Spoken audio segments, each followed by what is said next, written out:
السلام علیکم ورحمۃ اللہ وبرکاتہ۔ سامعین حضرات، امید کرتا ہوں کہ آپ سبھی لوگ خیریت سے ہوں گے۔ آج میں آپ لوگوں کے سامنے ایسی ایک رات کی فضیلت بیان کرنے والا ہوں جو رات ہزاروں مہینوں سے زیادہ بہتر ہے۔ آج میں ایسی ایک رات کی بات کرنے والا ہوں جس رات میں قرآن کریم نازل کیا گیا۔ آج میں ایسی ایک رات کی بات کرنے والا ہوں جو رات امت سابقہ اور امت محمدی کی درمیان فرق دلاتا ہے۔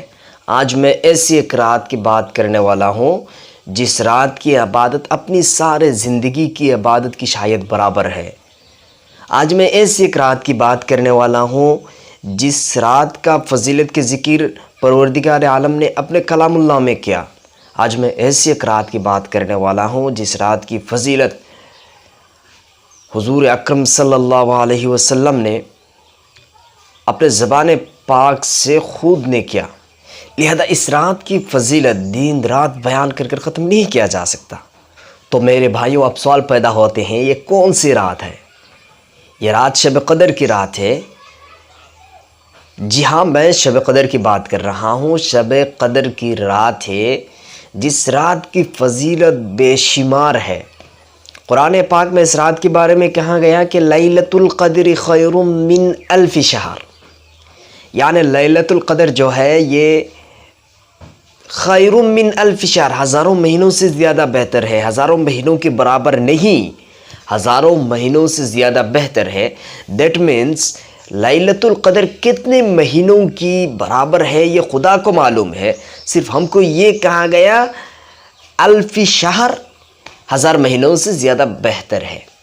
لیکن آج کے دور میں اتنے فضیلت والی رات سے ہم غافل ہیں۔ ہم نہ تو اس رات کی تلاش کرتے ہیں اور نہ تو اس رات کی فضیلت کے بارے میں جاننے کی کوشش بھی کرتے ہیں۔ تو آئیے، اس رات سے ہمارا ملاقات کب ہوتا ہے؟ اکثر و بیشتر علماء کرام کی اتفاقی بیان سے یہ پتہ چلتا ہے کہ یہ رات رمضان المبارک کی آخری عشرہ میں پائی جاتی ہیں۔ بعض نے کہا ہے بیجوڑ راتوں میں، لیکن میں کہتا ہوں، اور اگر جوڑ اور بیجوڑ دونوں کے ایک ساتھ لیا جائے تو بہت سارے علماء کرام کا ساتھ ملے گا، اس لیے کہ آخری عشرہ کو ہم خاص کر لیں کہ آخری عشرہ میں ہم اس رات کو تلاش کریں رمضان کی۔ دیکھیے میرے پیارے بھائیوں، دنیا کے کتنے سارے لوگ کتنے سارے پریشانی میں مبتلا ہے۔ کسی کی رزق کی تنگی، کسی کو اولاد کی پریشانی، اور کتنے لوگ ایسے ہیں جو گناہوں کے سمندر میں غوطہ لگاتے لگاتے اپنے دل اور قلب کو سیاہ کر دیا۔ میں ان سے صرف ایک بات درخواست کرتا ہوں کہ کیا آپ نے 365 ڈیز میں سے ان 10 ڈیز کو نکال نہیں سکتے؟ کہ آپ کے پاس یہ بھی نہیں ہے کہ آپ کے پاس 365 ڈیز ہے، 365 دن ہے آپ کے پاس، کہ آپ 10 دن ان میں سے نکال نہیں سکتے؟ کیا اس 10 دنوں کی ہر ایک رات کو آپ شب قدر مان کر خدا کے سامنے اپنے آپ کو سلنڈر نہیں کر سکتے؟ دیکھیے، دنیا کی کتنے سارے مذاہب ہیں، کتنے سارے قوم ہیں، لیکن جب انسان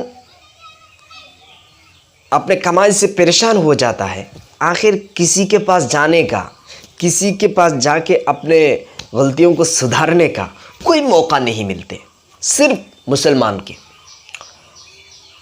ہم کو جتنے بھی پریشانی کیوں نہ ہو، ہم نے جتنے گناہ کیوں نہ کیا ہو، ہمارے ایک ایسی جگہ ہے جس جگہ میں جا کے ہم نے اپنے اندر کی بات بول سکتے ہیں اور ہم نے جو کچھ کیا اس سے معافی مانگتے ہیں۔ آخر ایسا ایک جگہ ہے ہمارے پاس، دوسرے قوموں کے پاس یہ جگہ بھی نہیں ہے، تو کیوں ہم نے اس کا فائدہ نہ اٹھائے؟ میں تو کبھی نہیں مانتا کہ کسی مسلمان کی دل میں، دماغ میں مایوسی اور پریشانی چھا جائے۔ میں کبھی نہیں مانتا اس بات کو، میں کبھی اتفاق نہیں رکھتا اس بات سے کہ کسی مسلمان کی دل میں، کسی مسلمان کے دماغ میں مایوسی اور پریشانی چھایا جائے، کیونکہ خدا نے فرمایا ہے لا تقنطوا من رحمت اللہ۔ جب خدا کا بیان یہ ہے تو آپ کی مایوسی، آپ کی پریشانی کس بات کی ہے؟ اگر یہ ہے تو یہ تو آپ نے دنیا کا غلام بن گیا ہے، آپ نے خدا کو کبھی بھی یاد کرنے کی کوشش ہی نہیں کرتے، خدا کے پیچھے پڑتے ہی نہیں۔ تو اس لیے آپ کا حالت ایسا ہو گیا۔ آخر میں مساجد کے امام صاحبوں سے ایک بات درخواست کرتا ہوں کہ ہمارے خاص کر براک ویلی کوریمل ڈسٹرکٹ میں شب برات کا رات ہمارے یہاں کے لوگ بہت اچھی طرف سے استعمال کرتے ہیں، لیکن مسئلہ یہ ہے ہمارے قوم کے لوگ شب قدر کو 27ویں رمضان کے لیے خاص کر دیا، بالکل خاص کر دیا، جبکہ 27 رمضان بھی ہی محتملہ دنوں میں سے ایک دن ہے کہ اس رات میں شب قدر ہو سکتا ہے۔ ہاں چانسز تھوڑا زیادہ ہے، لیکن اس کا مطلب یہ نہیں ہے کہ یہ فکسڈ ہے شب قدر 27 رمضان تک، اور یہ بات ہم بھی نہیں بولتے۔ اکثر عوام کے دل اور من میں شب قدر دیٹ مینس 27 رمضان کی رات، اس غلط فہمی کو ہٹانا پڑے گا ہم کو۔ اور میں چاہتا ہوں جس طرف شب برات کے رات میں سارے مسجدوں میں عبادت کے لیے خاص طریقہ اپنایا جاتا ہے، ذکر اذکار کیا جاتا ہے، بہت اچھی طریقہ ایسا شب قدر کو بنایا جائے، شب قدر کی فضیلت کے بارے میں لوگوں کو بیان کیا جائے، یہ میں آپ سبھی لوگوں سے اپیل کرتا ہوں۔ اور سارے عوام سے میرا اپیل یہ ہے، جب ہمیں کوئی مقبول مغفرت والی رات سے ملاقات ہوتے ہیں تو ہم نے اس کو اس کے اصلی مقصود سے دوسری راستہ میں بیٹھاتے ہیں۔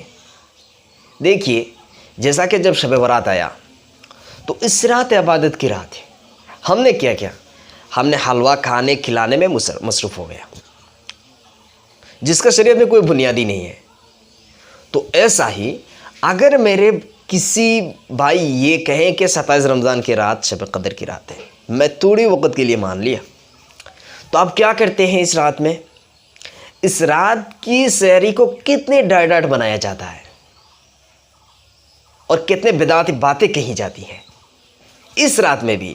ٹھیک ہے 27 رمضان تم ایک کام کر لو، شب قدر مان کر عبادت کرو، ہو یا نہ ہو خدا ثواب دے گا، لیکن اس رات میں بھی ہم نے سحری کی تیاریاں میں مصروف ہو جاتے ہیں، تو اس سے ہم کو ہٹنا پڑے گا۔ ابھی یہ صحیح نہیں ہے، یہ حلوہ کھانے کھلانے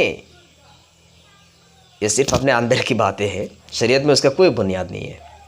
ٹھیک ہے 27 رمضان ایک محتملہ دنوں میں سے ہیں، جبکہ چانسز تھوڑا بہت زیادہ ہے، لیکن ہم کو رمضان کے آخری عشرہ کی طرف مائل ہونا چاہیے، اور آخری رمضان کی آخری عشرہ پہ ہم کو شب قدر تلاش کرنی چاہیے، اور اس رات کی فضیلت ہم کو جاننا چاہیے، پڑھنا چاہیے، لوگوں سے علماء حضرات سے اس کے بارے میں پوچھنا چاہیے۔ یہ بہت امپورٹنٹ ہے۔ آج کے دور میں آپ کے پاس گوگل ہے، آپ کے پاس یوٹیوب ہے، تو آپ گھر میں بیٹھ کر بہت ساری چیزیں آپ جان سکتے۔ امید کرتا ہوں کہ آپ سب لوگ ان باتوں کی طرف دھیان دیں گے، اور زیادہ سے زیادہ میرے لیے، ہمارے قوم کے لیے، دیش کے لیے، اور خاص کر اس وائرس سے ہم کو نجات ملنے کے لیے دعا کریں گے، اور شب قدر کو تلاش کریں گے، اور اس رات کا فائدہ اٹھائیں گے، اور آپ کا دنیا اور آخرات کی کامیابی کے لیے کوشش کریں گے۔ السلام علیکم ورحمۃ اللہ وبرکاتہ، وآخر دعوانا الحمد للہ رب العالمین۔